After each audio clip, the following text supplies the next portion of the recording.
expected that all participants display respect for the presenters, keep an open mind in the presence of new ideas and opinions, and conduct themselves with civility in the continuing discussion of these ideas. And if you haven't done so already, please silence your cell phones, and I would ask that you put up your cell phones out of respect for our speaker. Thank you very much.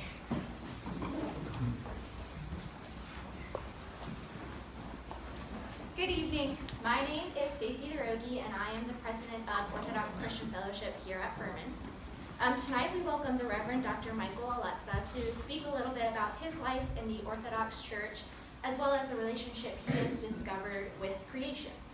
So just a little bit of context. The Eastern Orthodox Church understands the mission of the church to extend beyond the individual and extend out into the cosmos. The original Greek texts of the gospel employ the word oikoumene, which means the human beings on earth, and cosmos to mean the entire creation.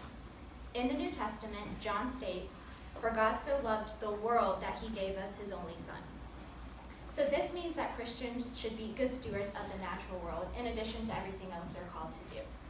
Dr. Oleksa will explore this concept in biblical and theological texts and that demonstrate how the Orthodox Church in Alaska most recently employed the ancient rite, which is the great blessing of water, to introduce the spiritual dimension to the debate on the proposed Pebble Project. And if you don't know what that is, basically it's a gold and copper mine that at the headwaters of the world's largest wild salmon fishery in Alaska.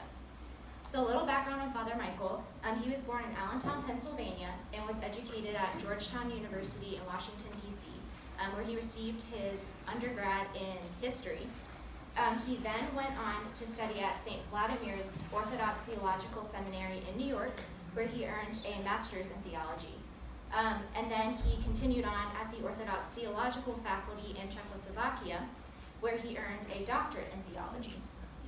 He has spent his entire adult life serving as a parish priest, a church administrator, seminary dean, and a professor of Alaska Native History and cross-cultural communications, and he has taught at all three main campuses of the University of Alaska system, as well as the Alaska Pacific University.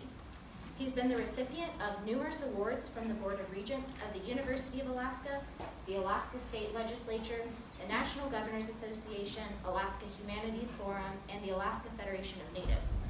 He has also authored several books on Alaska Native history and culture, and he has a 4-part PBS television series that has been widely acclaimed, and that's Communicating Across Cultures if you're interested in that.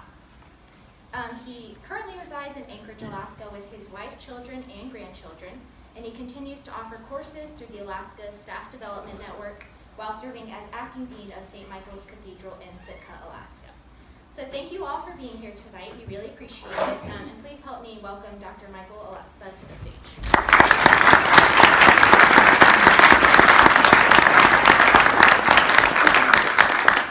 Thank you. The topic tonight could take a month, and we have an hour. I talk fast, but even I can't manage that. So I'm hoping at least to hit some of the highlights of what the introduction just indicated. First of all, the word for world.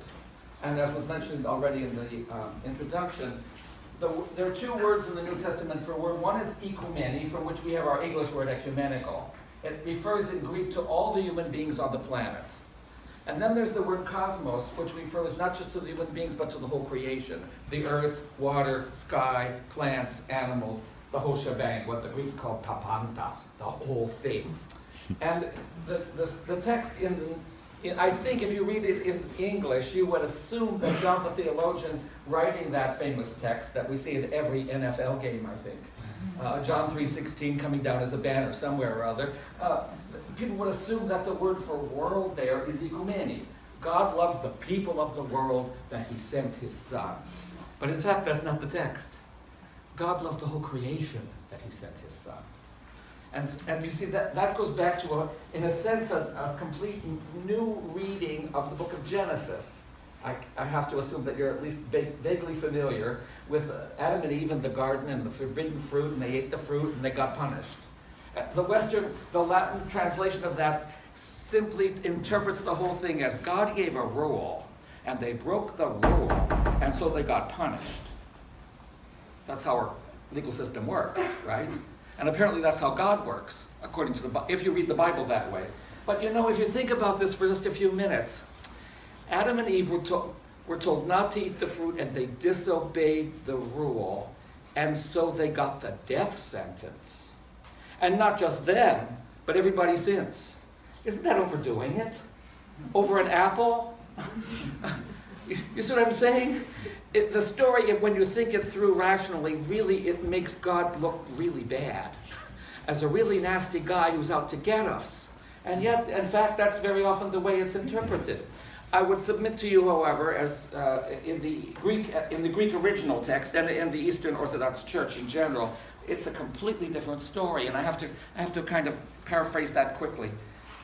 What the important part of that opening chapter isn't just that God created the world. The most important line is, and he blessed it. And he saw it was very good, and he blessed it. What does that mean? The whole creation, as God originally made it, is something sacred. And that blessing has never been revoked. It's always been there. It's just that human beings were given an option. The forbidden fruit, the food they weren't supposed to eat in the middle of the garden, it's not blessed. It has nothing to do with God. It's just calories on the vine. It's just food. Food for food's sake.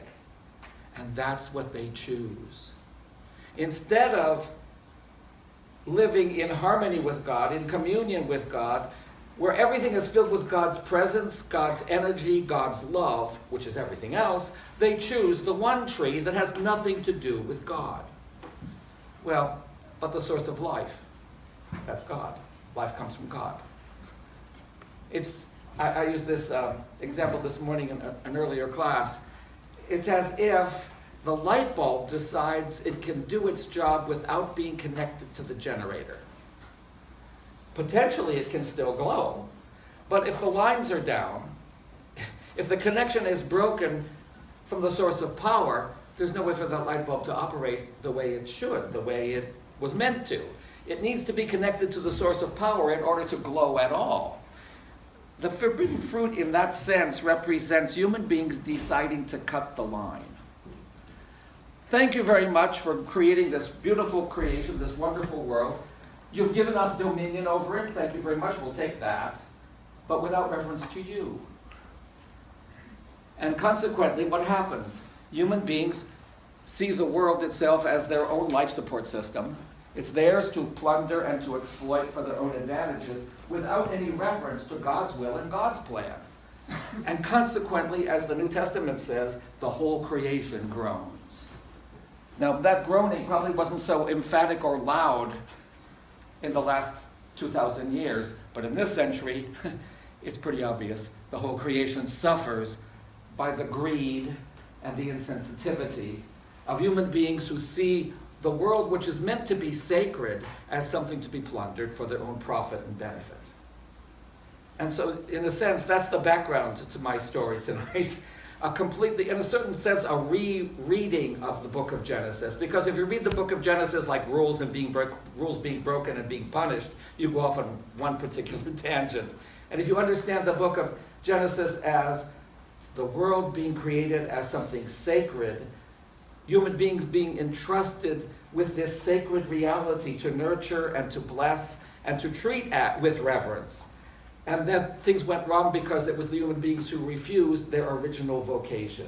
They refused to do what they were designed to do, to take care of the world as something sacred. And instead, with the breaking of communion with God, the whole creation then suffers, because breaking the connection means breaking the connection with life. And therefore, breaking the connection, the communion with life, everything that has broken that connection dies. It's not because it's God's punishment. It's not a death sentence that he's levied on the human race because he's ticked, because he's angry, because they disobeyed. It's a logical consequence of that break in communion, because once you cut yourself off from life, you die. And then what's salvation? We have to digress a bit for that. Salvation is restoring this communion. And that's why in the liturgical churches, certainly in the Eastern Orthodox Church, Christ accomplished his mission by doing something that God had done in the beginning. He takes food, and he makes food once again a means of contact and communion with him. And the Lord says, unless you eat my body and drink my blood, you have no life in you. But he's here to restore the connection. He's here to put the life back into us. And so the essential act of the church is precisely to restore that communion. He comes to the fulfillment of his mission at the Last Supper, at the mystical supper on Holy Thursday. And once that's done, then they can arrest him and kill him. But the whole point is he's restored communion between God and man, between heaven and earth, between creation and creator. In fact, what does it take for the Lord to restore that communion? Bread, water, wine, that's what we use. But what is that? What does it take to make that bread? Well, in most parishes, it's usually the priest's wife, the matuska or the presbytera, who goes to the store and buys a sack of gold medal flour, buys a jar of some kind of yeast, takes the hot water from the tap from the sink, mixes it all together, puts it in the oven. A couple hours later, she's got bread for tomorrow's liturgy. But think more about this, especially we in Alaska who can't grow any wheat and don't have any flour unless it's imported. Where does our flour come from? Well, it comes from the grocery store, of course, but how did it get to the grocery store? Well, Alaska Airlines had to fly it in. And from where?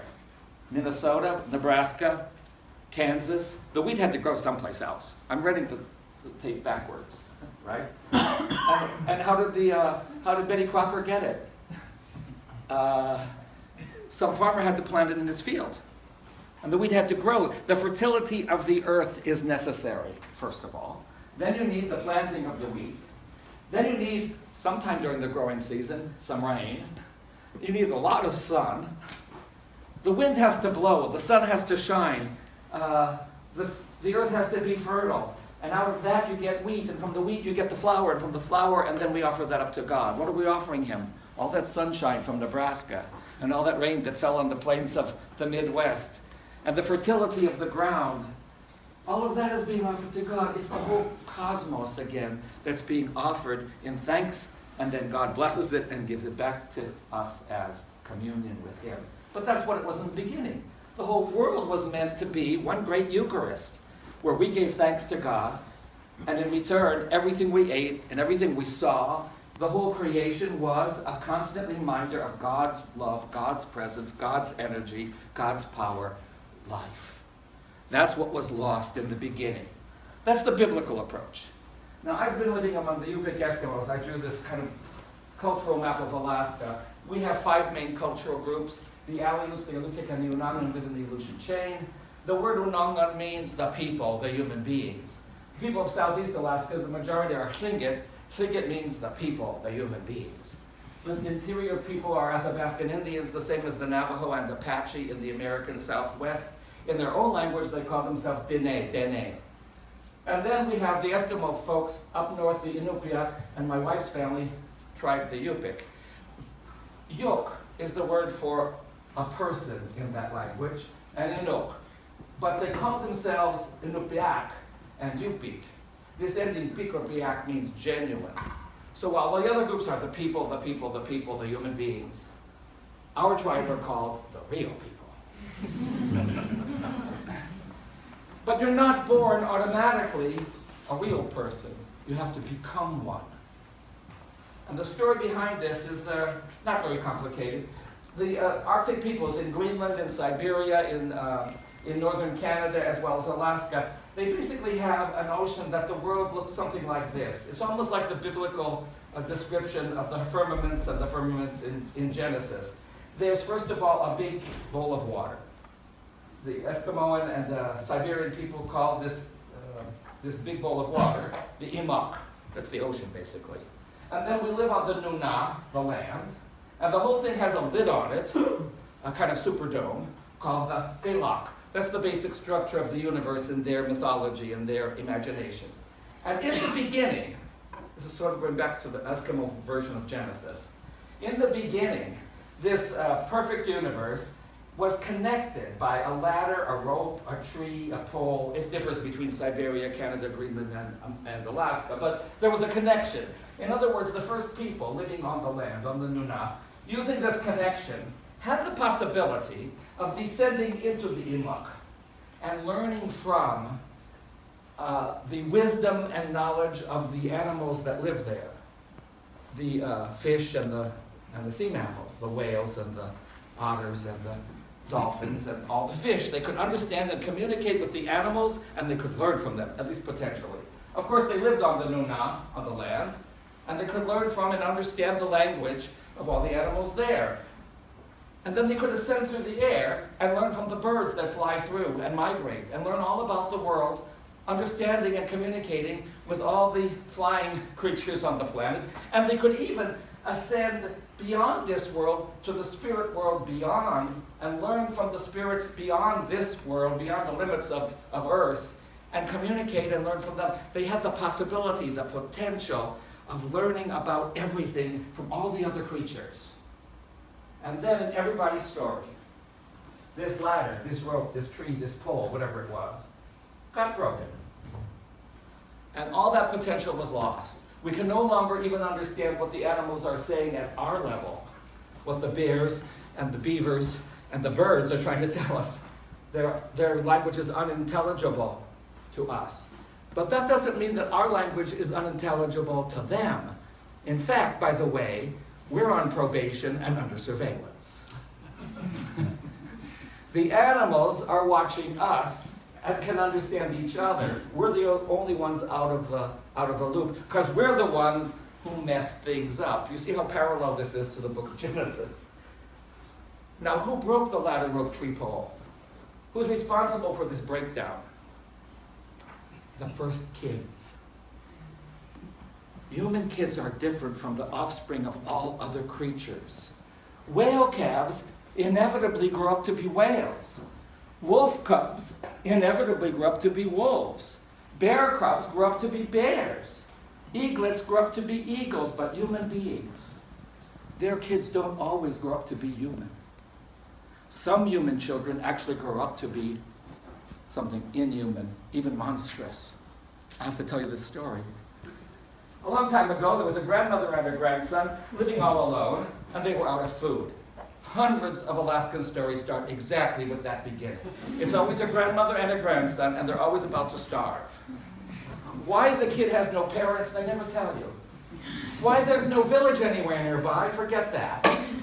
Why didn't they notice they were running out of food yesterday? It's just the way the story begins. The grandmother says to the boy, "We're out of food, you're going to have to go hunting." Now, footnote here, they live in a house that has exactly the same formation as the universe. The house has a basement dug into the ground, and that basement is called the Imok. They live on the flat surface inside the house, and that floor is called the Nuna. And the whole thing has a dome over it, and the rafters that hold up the ceiling are called Kilak. The parts of the universe and the parts of the world are the same thing. The house is just a microcosm, a miniature universe. So he leaves this house, he goes out the door, and he walks all day. Now he says to the grandma as he leaves, "I'll be right back." He shouldn't have said that. Remember, we're on probation. The animals are watching, and this boy is acting like he's in charge. He can get any food he wants just because he wants it. The animals say, "We've got to teach this kid a lesson." So they hide. He walks all day and sees nothing. It's almost a miracle, not even a mosquito. All the animals are hiding from this kid. He walks all day, he's exhausted, and of course we have 18, 20-hour days this time of year. Not this time, March, but when he was walking in May. He's walking all these many hours across the tundra. It's like walking on pillows and mattresses. It's very soft. He's extricating his feet one after the other, stumbling. Finally, he's just simply exhausted. He sits on a driftwood log and stretches out his tired, weary legs just to give himself some break. Maybe even thought of taking a nap. As he's dozing off, ever so tired and weary, bloop, something runs right over his foot, right over his boot. He jumps up and chases it. He sees what it is and he clunks it. The catch of the day, a tiny mouse. And he holds this mouse in his hand and remembers, I told Granny I'd be right back. If I walk all night, I can deliver this shrew, and she'll boil it. That's the only recipe, as I mentioned earlier, in the UPIC cookbook. Boil water, add ingredients, season to taste, serve when done. We're going to have mouse soup for breakfast. But Granny's going to get half of it. That's a half of a bite. And I'll get the other half. She'll share, but we'll both be starving. And I'll have to walk all the way back out here tomorrow and resume my hunt. I'm not going to do it. It's too far. I'm too tired. I've got to keep up my strength. Grandma's just sitting back at the house sewing or something. I'm the one doing all the work. I deserve this little mouse. It's not much of a snack, but that's all he had. The next morning he starts walking again, walking and walking and walking. By noontime this time, maybe halfway through the day, he comes to a pond about as big as this room. There are muskrats in this pond. Most of the muskrat flee from the boy. They swim to the far end, the far corner of the pond. But one of them sees this poor, hungry, tired kid and feels sorry for him and paddles toward him. The boy pulls out an arrow this time, and using his bow, he catches the muskrat. Now he's got lunch on a stick. It's not much bigger than this marker. He looks at it and says, I told Grandma I'd be right back. If I walk all day and half the night, I can deliver this. And she'll cook it, she'll boil it, and I'll get now 3 or 4 bites, and she'll get 3 or 4 bites, but I had nothing to eat 2 days ago, and only that mouse yesterday. I'm starving. I've got to keep up my strength. If I deliver this to Grandma, I'll have to come back here tomorrow. It'll take me a day and a half to get here to resume my hunt. It's not worth it. I've got to keep up my strength. Grandma's just sewing back in the old house. I deserve this. He eats the muskrat. And he walks through the night to the next day. He comes to a lake the size of this campus. In the lake, there's a beaver house. Most of the beaver flee to the safety of their house. But one of them, like the muskrats the day before, feels sorry for this poor, hungry, tired boy and swims toward him. Now he pulls out his spear and he harpoons that beaver. Now the beaver is a substantial amount of meat, but by now, having had nothing to eat the first day, the mouse the second day, and only the muskrat for the third day, he eats the whole beaver without even thinking of his grandmother. The next day he arrives at the seacoast. He kills a seal and eats the seal. The next day he kills a walrus and eats the walrus. The next day he kills a sea lion and eats the sea lion. Most of you have probably not seen sea lions. The largest one we have in our aquarium is 3,000 pounds. They're the size of one of these tables. I repeat, and he eats the whole sea lion. And finally, a beached whale, the size of the back wall here, and he eats the whole whale. He's now as tall as any of the buildings here on campus. But he's finally satisfied. He's no longer hungry. Now he's thirsty. So he kneels down and swallows the Bering Sea. Now he's become the biggest, fattest, ugliest monster that ever roamed the planet. But at least he's ready to go home. He starts walking, shaking the earth with every step, creating something of an earth tremor or an earthquake with every bound. And in 6 or 7 steps, he gets home, covering the distance that as a boy, it took him a week. He gets to the house, and now he's shocked. He hadn't realized what a big, fat, ugly monster he had become.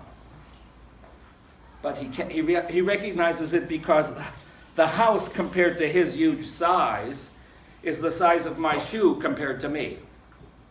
Grandma's still in there, starving and withering away.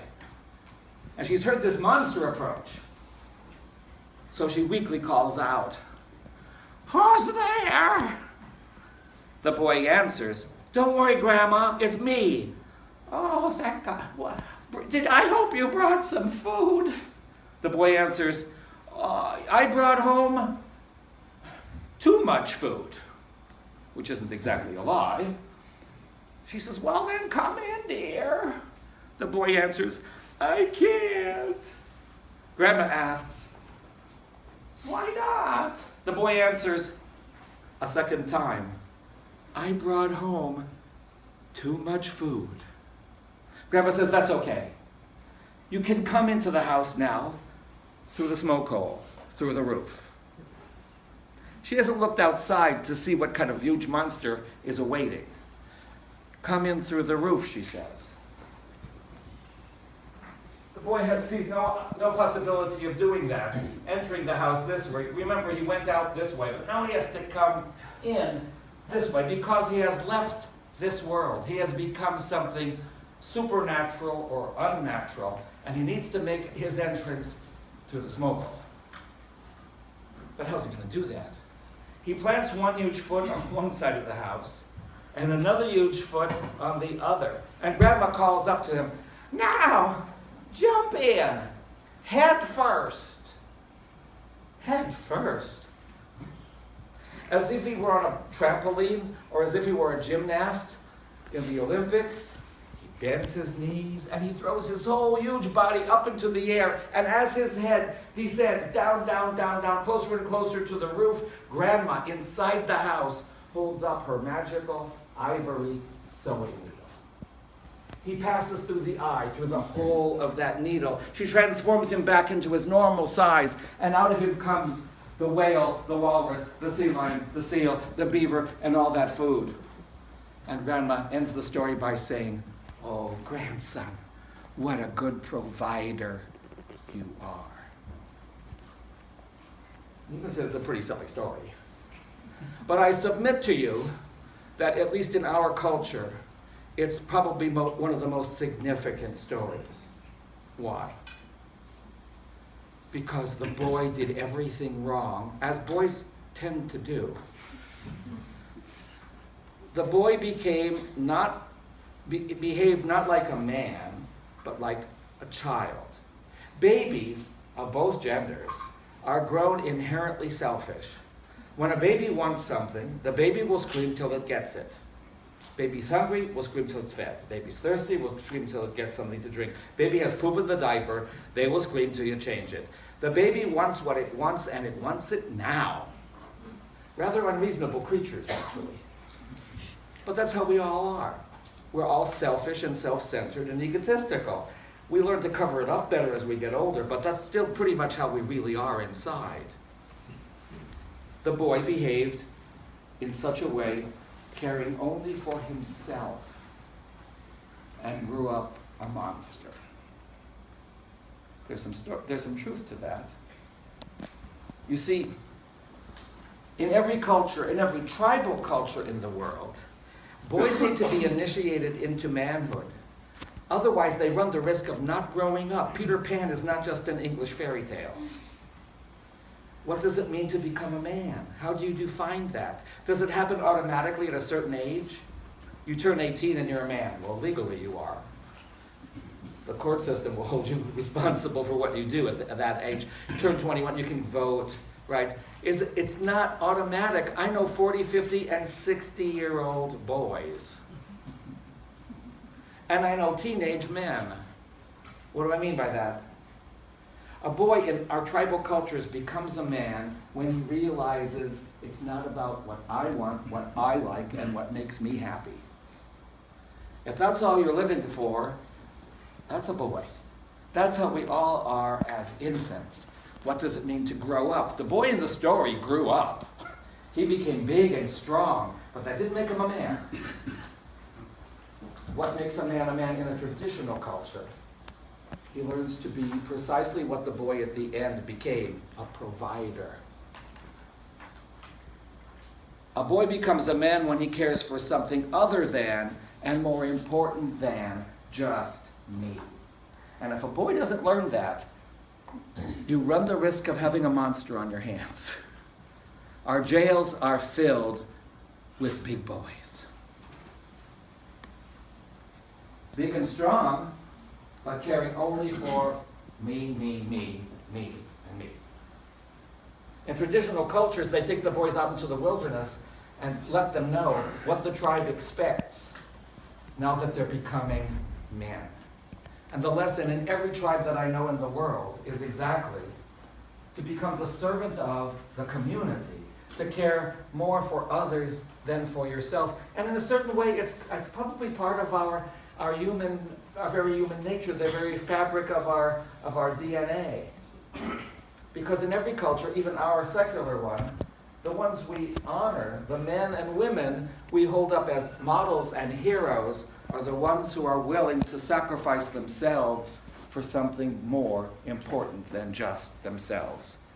Those who enlist in the military are automatically honored. Whether they see any combat is sort of beside the point. They were willing to lay down their life for something more important than themselves. The heroes of 9/11 aren't the ones who rushed down to those buildings and said, "That's too dangerous, I'm going home," and got on the subway and left. We'll never know who they were. The heroes are the ones who, at great risk to their own life, rushed into those buildings to rescue people they didn't even know, which makes every policeman and fireman automatically somehow heroic. Whether they live up to the ideals is, of course, another issue. But the fact that they enlisted, and they were willing to, in traditional cultures in Alaska, to go hunting, to go fishing, to bring home the food, is a life-risking venture. You go out on the ocean, think of what it takes to be on a whaling crew. The whale boats are about the size of this table. 5 or 6 men with harpoons get into it. A couple other guys are paddling. The whale, the size again of that back wall, is out there. You can see our whales. Our whales are very smart. They spend their winters in Hawaii, and they migrate north in the spring with their calves, and they feed all summer in the Arctic. And then when it starts getting cold, they're smart enough to go back to Hawaii. But what that means is that there's this cavalcade of whales twice a year. 2 weeks ago in Sitka, we had 50 bowhead whales frolicking in the harbor. You could see the spouts of the whales all over the horizon. It's really something quite spectacular. You see, for 10,000 years, those whales, well, for thousands more years, probably more than 10, but the people have been there for 10,000 years. The human beings, have been watching the whales pass by, going north in the spring and coming south again in the fall. Hundreds of them. Somebody on the North Slope in the Inupiaq area, somewhere above the Arctic Circle, somebody up here had to say to his buddies 10,000 years ago, "I bet we could catch one of those." You know what his buddies said? "You're crazy. Why would you attempt in a boat this big, a leather boat with a Stone Age harpoon, why would you attempt to harvest something that big? First of all, with a harpoon, where do you poke it? Stick your little harpoon in the tail, it's not going to be fatal to that whale, right? I'll tell you what you have to do. You have to maneuver your boat to the front of the whale. Get right in front of its face and throw the harpoon into its forehead. It's the only place on the whole whale where a bowhead whale can be killed manually. But that means you've got to get this little vessel out there. The whale can swim faster than you can paddle. So the first thing is, it can just swim away. Secondly, if you get close, it gets really dangerous. It can slap your boat with its fluke or tail, turn your canoe into toothpicks. It can decide to breach, to roll over, or to jump out of the water and belly flop back down onto the ocean. That'll create a wave that will certainly capsize your boat. But the obvious way to escape, if you're a whale, is simply to dive. Go 5 feet under and your harpoons are useless. Our people on the North Slope have harvested whales annually for 10 millennia, for 10,000 years. How do you explain that? These huge creatures, and the human beings with their very limited technology, how do you catch a whale? And our belief, the belief among all the Alaska Native and all the Native American people is, you only catch the animals that let you. It's also one of the morals of this story. In my story, the animals weren't cooperating. It's always a gift. And what is the proper response to a gift? Gratitude. And so in the traditional cultures of Alaska, it's absolutely necessary and important for everyone to realize we have to be grateful for what we get.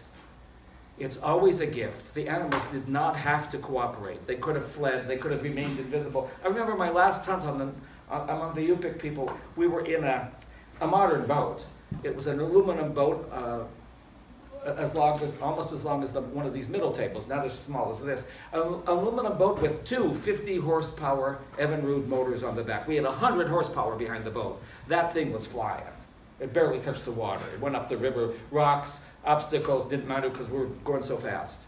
We went as far as we could and we were starting to run out of fuel. And the captain of the boat said, "We got to turn around. We're not going to catch anything today." So we turned around. And as we turned around, the banks of the river were about as high as this wall on both sides. It didn't occur to me till then, but if you're in a boat, you're in the lowest spot in the ecosystem. There could have been 1,000 caribou up there, we would have never seen them because we're too low, right? So as we turned around, having come up the river with 100 horsepower worth of energy, 3 caribou came down the riverbank. And they ran ahead of us. The captain said, "Wait, don't do anything yet." We came around the bend and the caribou were trying to cross that river at the narrowest spot. And it was narrow because there was a sandbar, an island in the middle.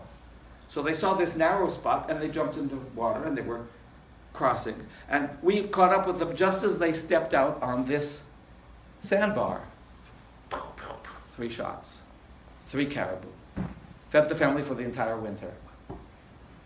They gave themselves to us. It was a gift. They could have stayed up there. We had 100 horsepower engine total power behind us. That makes a lot of noise. Now the only reason, it's possible, I suppose, that they didn't know we were there because we shot the only 3 deaf caribou in Alaska. But that's not a logical deduction, is it? They knew where we were and they came to us and they gave themselves to us. It was a gift. And therefore, the proper response to that is to receive the gift with gratitude and to treat the animal with respect. I suppose you could get the wrong impression from the book of Genesis that Christians automatically believe that we're the king of the hill, the best and the brightest, and everything is meant to serve us. But I think that's a misinterpretation. We were given dominion over the fish of the sea and the birds of the air before sin. We were given dominion by God in the book of Genesis, but it was understood we would do God's will and treat the creation appropriately. You see, but we haven't been doing God's will. We've been abusing the creation for thousands of years, and we have technologically reached a point in world history where we can do serious damage to the whole creation. In fact, we have the power to destroy it all. But if we were doing things according to God's original will and plan, that wouldn't be happening. The animals, according to the Native American tradition, are wise and smart, and they know stuff we don't know. And it's up to them to decide whether they will offer themselves, give themselves, sacrifice themselves to keep the human beings alive or not. And they only do so because the human beings teach their kids how to be humble, grateful, and respectful. By the way, this affects the way people eat. I don't know how European table manners got started. I can't quite comprehend. You know, you go to McDonald's eating with your fingers, right? You get Big Mac sauce on your hand. Doesn't matter. Nobody scowls. Nobody criticizes your table manners. But when you go to the next level up, a fairly nice diner even, they give you a fork, a spoon, a paper napkin at least, and you're supposed to know how to use that. And then you go to a really fancy place in European etiquette, and there's several kinds of forks, spoons, and knives. It's sort of like surgery. You're supposed to be able to operate on your meal. The important thing is, don't get anything on you. Be quiet and be neat. That's the ball game, so to speak. In traditional Native American etiquette, as far as I've been exposed to it, it has nothing to do with quiet and neat. The whole focus is waste nothing. And if you have to pick up the bone and gnaw on it to make sure that none of the meat on that bone gets wasted, that's the appropriate thing to do. So we're almost at cross purposes. Alaska Native kids come to a restaurant in the big city, and the waiter is scowling, like, where did these kids learn to eat? Because they don't know how to use all those forks, spoons, and knives. But from their point of view, when they're done, there's not going to be anything wasted. Everything will be consumed. Because to kill the animal and then throw the food away is a kind of desecration, a kind of sacrilege. And that brings me to what was mentioned earlier in the introduction. We had this huge conflict. For 9 years it was waged across all of Alaska. They discovered in the western part of Alaska, the deposit is right about here. The world's largest remaining gold and copper mine, or it would be a mine if someone dug it up. Deposit, gold and copper deposit. But you see, downstream from here is a lake the size of Connecticut that on any given day has 20 million fish in it. And then in the summer when the salmon are spawning, another 50 million fish come up these rivers to spawn. That's 70 million fish. The gold, there's never been a gold mine that did not pollute its aquifer in the history of the world. There was one in Canada, and the gold mining prospectors were saying, well, you see, we've done gold mining in Canada without destroying the salmon fishery there until the earthen dam gave way and the whole river was polluted. So their argument was wiped out. But we were saying that's too much of a risk. The fish come every year. 50 million fish, we only catch half of them. The others escape and make more fish. It's something biblical, you know. There's a story of Jesus Christ feeding the 5,000 with fish, right? 5 loaves, 2 fish. 2 fish. He took a little bit of fish and made a lot of fish. Everybody says that's a miracle. But you got to remember, he also said, I only do the works I see my Father do. What is God doing in that region every summer? He's taking a little bit of fish and making a lot of fish every year. And we fail to see that as a miracle. We call it the laws of biology or chemistry. Or in pagan times, you know, the goddess of somebody or other, right? Here, when Christ takes 2 fish and makes a lot of fish, he's only doing what he sees the Father do, except he's running the tape fast forward. He's doing the same thing on a small scale, faster. It's a miracle either way. Whether the fish come by the processes of what we call nature, or whether it's done miraculously, it's the same God doing it. Jesus just does it fast forward, quickly. The native people in Alaska see those rivers and see those millions of fish spawning and recognize it as something sacred and miraculous. We have this tradition in the Orthodox Church in honor of Christ's baptism to go to the rivers and lakes and perform a great blessing of water. It's not that the water needs to be blessed because it somehow became profane. The great blessing of water is necessary because our consciousness of the water wears thin.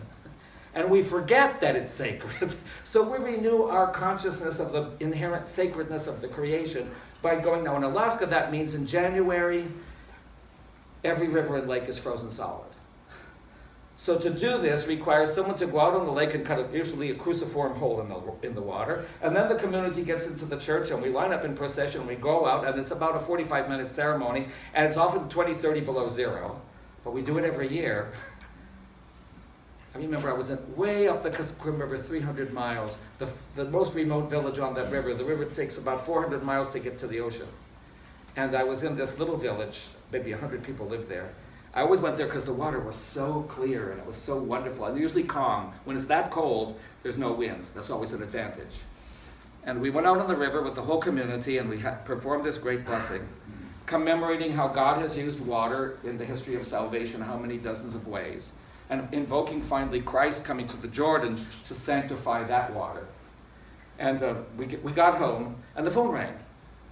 And it was someone from a village about 100 miles downriver. Hello, is Father Michael there? Yeah. Here he is. Okay. Father, it's for you. Okay. Father, is it true you're in? Yeah, you're in Nikolai. I can see that. Is it true that you blessed water today? Yeah. We're in Crooked Creek, 200 miles downriver from you. When will the blessed water get here? And the answer to that, by the way, was when the water got blessed, the whole river instantly got blessed. The whole thing is already, you don't have to wait for the water to... But you see, our people are so used to this. It's part of the tradition and in the culture. We've been doing this for like 170 years already. The people already considered those waters sacred as Native Americans. It was already sacred to them from what I've told you about their culture. Now it's almost doubly sacred because the church also is affirming that perception of the water as sacred. And we've been invoking God's blessing on those lakes and rivers. And now it's exactly those lakes and rivers that are being threatened by this golden copper mine. Can we remain silent about this? If those rivers and lakes have been sacred to the native people for thousands of years, and if they have become sacred to us as Christians for the last 2 centuries, how can we just sit quietly by and let that gold mine potentially pollute and poison everything downstream? We have 30 villages in that region. A third of our diocese is in danger of being, well, the culture being completely eradicated, wiped out. Without the salmon, there's not anything to eat. So we passed a resolution some years ago, unanimously.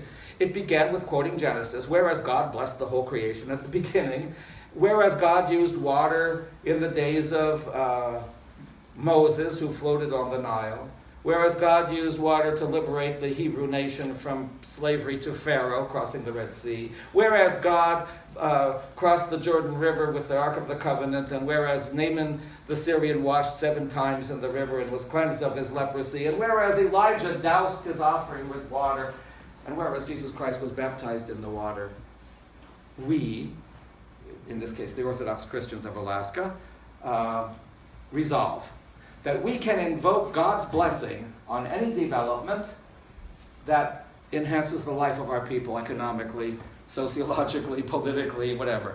But, point 2, it's also resolved that we cannot bless any development that threatens to poison and pollute the lakes and rivers we hold sacred. We never mentioned the mine. Just generically, any development. The mining people knew exactly who we were talking about. And they began publicly attacking us in the Anchorage newspapers. We asked other churches to join us. They said, no thanks, it's too hot a political potato. And so for 9 years, this battle went on. National Geographic got involved, you can look that up. The gold people around the world, sort of like the blood diamond people of the world, said we'll never buy an ounce of gold from that mine. So the support for the mine was gradually eroding. And finally, the state of Alaska had to vote on this.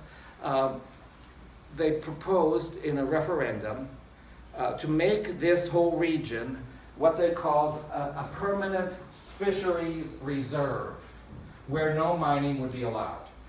There was a governor who actually declared it such, but it was just his signature, and another governor could have come in and reversed that, and then all would be lost. Now the people of Alaska were voting on the fisheries reserve.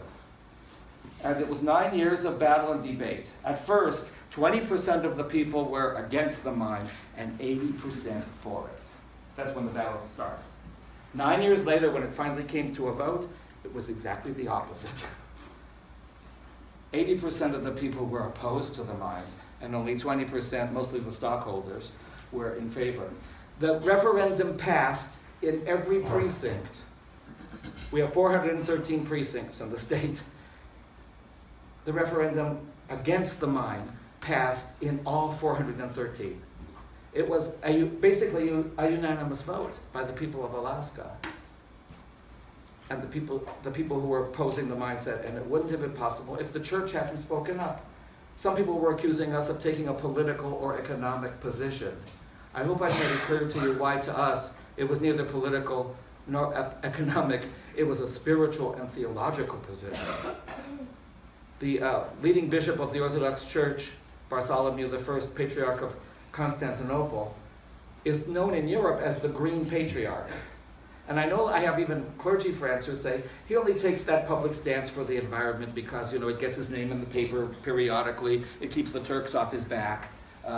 People remember him as being important somehow to the rest of the world. But I don't see it that way. Primarily, I don't see it that way at all. He's just articulating the theology of the Orthodox Church. God so loved the cosmos that he sent his Son. There are sins against human beings, but there's also sins against creation.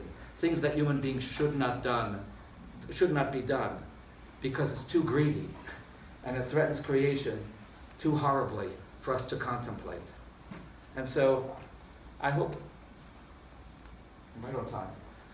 I hope that this little presentation that combined as much as I could in this short time period, Genesis and our understanding of the very beginning of the Bible, and then throwing in the Alaska Native stuff, why it all comes together so beautifully where I live.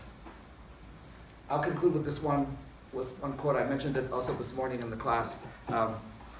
Once a year, the day before Pascha, the day before what Western Christians call Easter, too bad it has a pagan name.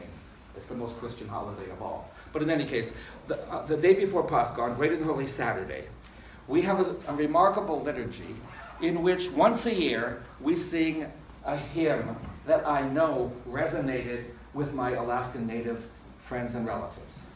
And when I quote it to you, you'll understand why, I think. The hymn is only a few lines long. It doesn't rhyme or anything like that. It's just a poetic statement, you could say. And the text is very simple. This is what it is. Let all mortal flesh keep silent, and in fear and trembling stand, pondering nothing earthly minded. For the King of Kings and the Lord of Lords comes to be slain, to give himself as food to the faithful. You see how that connected with the Alaska Native cultures, who believe that the animals are always sacrificing themselves and giving themselves to feed, physiologically, to feed human beings. And now God himself comes to offer himself, to feed us not just physiologically, bodily, but to feed us spiritually and reconnect us to himself so that we might have life and have it abundantly. Thank you for being here this evening.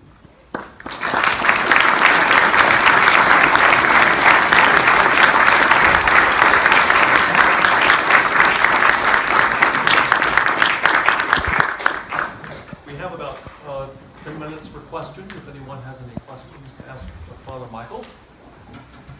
I've got more stories if you want to hear more stories, but please. Me? Yeah.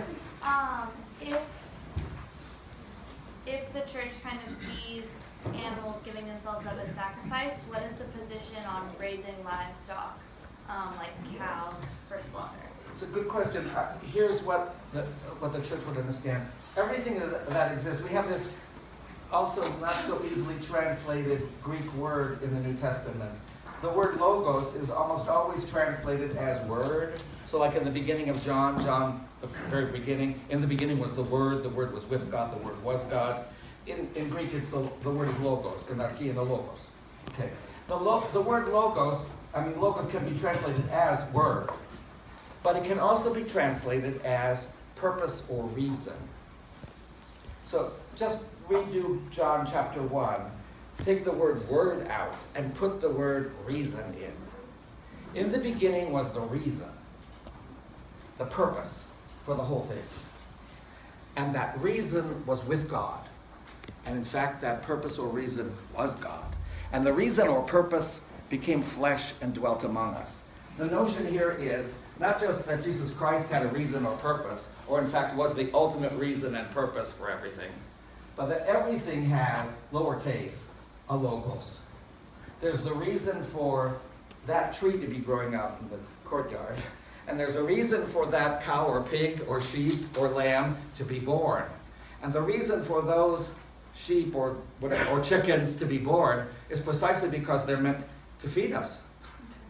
You see, they have their purpose and we have ours. And if everything is living according to God's reason and purpose, everything would be just fine. The one creature that doesn't do it, just like the Eskimo story, the one creature that doesn't grow up to be what it's supposed to be, not the whale calf and not the wolf cub, the one creature that doesn't adhere to their plan or reason is us. And that's what consistently messes things up. So even in the beginning, one of Adam and Eve's sons is already precisely tending livestock. It's like there's the planter, and then there's the livestock herder but they're both blessed at the beginning. Because that's the use of the world according to its plan. But you see, there should never be cruelty. I think this is another thing that we could criticize as Christians, is the agribusinesses that treat the animals as simply products to be plundered, right? So, buy range-free chicken eggs.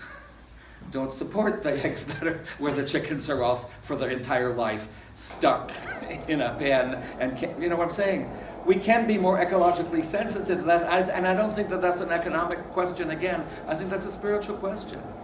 We have the option to, it might cost a little more, I'm not quite sure why, but in any case, we should really opt for the humane way to deal with the animals and not the most cruel. And even if it's cheaper and therefore the eggs are 10 cents a dozen cheaper, pay the extra money and support kindness to chickens. Chickens, by the way, are one of the most amazing animals. I've been in East Africa for the last 2 summers. Chickens are everywhere. But no wonder. It doesn't cost a lot to feed them. If you have a cow, you have to stay home. The cow has to be milked twice a day. You don't realize what a bother a cow is. But chickens, you scatter the feed, they're happy to eat, they give you eggs, and when you're really hungry, you eat a chicken. Right? In the third world, they're like the most productive and but then why would you be cruel to them?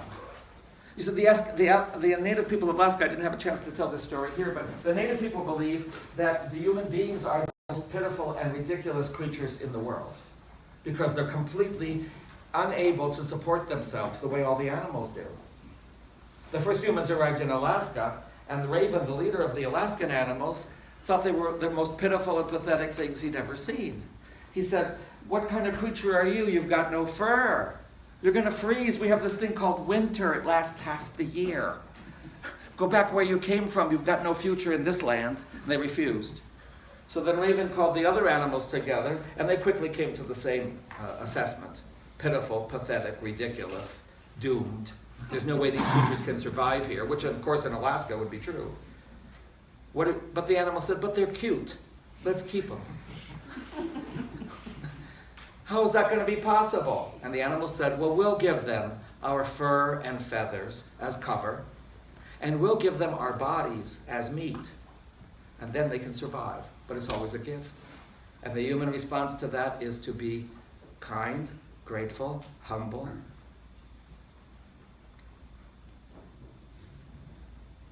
Why is the word dominion understood so differently within the Christendom?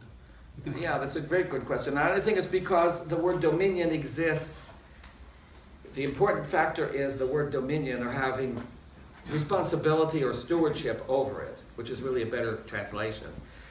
After Adam and Eve are independent of God, having dominion means we can do whatever we want with it. It's ours to abuse or use however we please. But that's clearly not the original meaning of it, because when human beings are given that power and authority, that stewardship of creation, they were still operating according to God's will and God's plan, God's logos. And that's go back to the same problem over and over again. It's the human refusal to act as they should. The human children who just won't do what they were told and can grow up to be, like in my story, monsters. That's our option. We can grow up to be angels, saints, holy people. And we can also develop into selfish, greedy, and even violent beings. It's a choice humans make. But that's the thing, we're free to choose that path. It's our choice. The animals are just kind of on automatic pilot.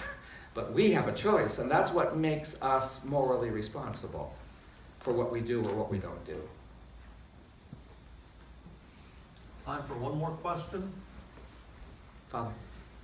I think of the word social justice in the context of both what you're speaking about in terms of creation, but it also deals with racial issues, deals with criminal justice, deals with a myriad of issues we deal with. And I think that one's something we need to look at the church, because social justice means I don't just give somebody some food. I help to deal with the problem of the poverty.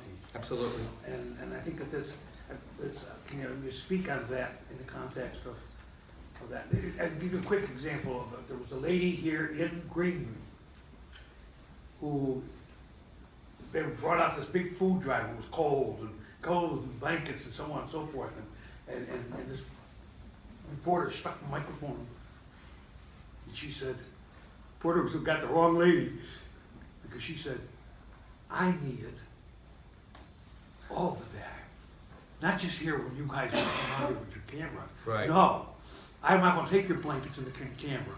Give it to me off camera and deal with it. So I think that's, coming and deal with Right, it. I think there's another aspect here that we didn't have time for tonight. And that is the notion that in the beginning, in Genesis again, it's there from the start, human beings are created in the image and likeness of God. And the church, the Orthodox Church, the Eastern Church would say, we have remained the image of God. Human beings are still created in the image of God. The image of God being defined exactly as we just ended. Human beings' ability to think creatively and then act responsibly or irresponsibly as they choose. That ability to create and to think logically and to determine our own destiny, that's what the Holy Fathers, the fathers of the undivided church of the first 1,000 years, that's what they define as the image of God. And that's been retained. But we can use that ability for good or for bad, for better or for worse. Okay, but the likeness of God has been lost. We are no longer like God. Now what's God like? And in the Christian tradition, God is Father, Son, and Holy Spirit. That's been revealed to us. The Trinity is not well understood by anybody. It's a mystery, but especially in the West, it seems to be a very confusing idea. Father, Son, and Holy Spirit. The Father is God, almighty, all-powerful, eternal, incomprehensible, immortal, and everything that you can say about God, you can say about the Father. But you can also say all those things about the Son. He's equally eternal, he's equally all-powerful, he's equally almighty, he's equally all. And the Holy Spirit is equal. Now, count it, no matter how you count it, that's three gods. Right? Father, Son, and Holy Spirit. And yet we insist we believe in one God, the Father Almighty, and one Holy Spirit, and one God. How can three be one? And I would say that theologically the answer is the Father, Son, and Holy Spirit are the Trinity, one in essence, all three of them God, but undivided. And how can three be undivided? How can Father, Son, and Holy Spirit be one? They can only be, as we understand it, they're only one because there's such perfect and intense love between the three that they never are in conflict. They are in complete unity. Because they love each other so perfectly and are so committed to each other, there is never any division between Father, Son, and Holy Spirit. The Trinity, one in essence, all God, but undivided. Now, I'll apply that to us, because that's the blueprint for us. We are not three persons, but right now about 7 billion of us. 6 or 7 billion, give or take, right? Each person is divided against all the others. Right? Even husbands and wives have their quarrels, and that's as close as we get to unity. So salvation means human beings becoming like God. What's God like? A complete unity of persons. Are we a complete unity of persons? Not close. But that's what we're supposed to be. So no one can be saved alone. There's no such thing as individual salvation. I cannot be the image and likeness of God by myself. I need to be in a loving relationship with every other person. And not just every other person that's alive today, but with every other person that ever lived, and every other person who will ever be born. And when we're all together in perfect love, that will be salvation. But until we've reached that, ain't none of us. We're all goats on the left side on Judgment Day. There's still precisely the homeless that need to be homed, and the thirsty that need to have drink, and the hungry that need to be fed, because that's the whole point. God wants us, the human race, created in his image and likeness, to become like him. And that's really where I think all our social justice thinking has to spin. I can't be the human being I'm meant to be if I don't love that homeless man on the street and do something to alleviate his plight. And like you say, handing him money for lunch for one day doesn't solve the problem. The social and political and economic system that produces millions of homeless has to be critiqued too. Of course, the Marxist had a solution to that. Let's just overthrow it and start something new. But comrades, the revolution is always betrayed. Anyone who's read Animal Farm knows that, if you're going to try to change the system, you're still going to be dealing with the same kind of human beings. You're just shuffling the deck, but the cards stay the same. And the most greedy and the most ruthless are the ones who are going to take over in the end. So then what's the solution?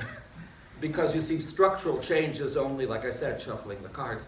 We have to get involved personally. I think that's the only Christian response. We have to become personally involved and do whatever we can to precisely feed the hungry, home the homeless, visit the sick and the imprisoned. And as much as you have done it to the least of these, you have done it to me. Because we're all in this together, basically. That's what we're saying. We're all in this together. We're all going to have to come together in faith, in truth, and in love as one body, the human race, in the likeness of God. I cannot be the likeness of God by myself, and you cannot be the likeness of God by yourself. We've got to work together to build a common humanity in which we all care for and are willing to sacrifice and even die for each other, because the image of God revealed to us is the image of Christ, who lays down his life for the least of these. And that's the kind of people we're supposed to become. Can any of us say, I've attained that now, I'm done? I don't think so. So we're in the great Lenten season where, especially we in the Orthodox Church, are saying, we've all got a lot of work to do. So let's get to it. And God bless you.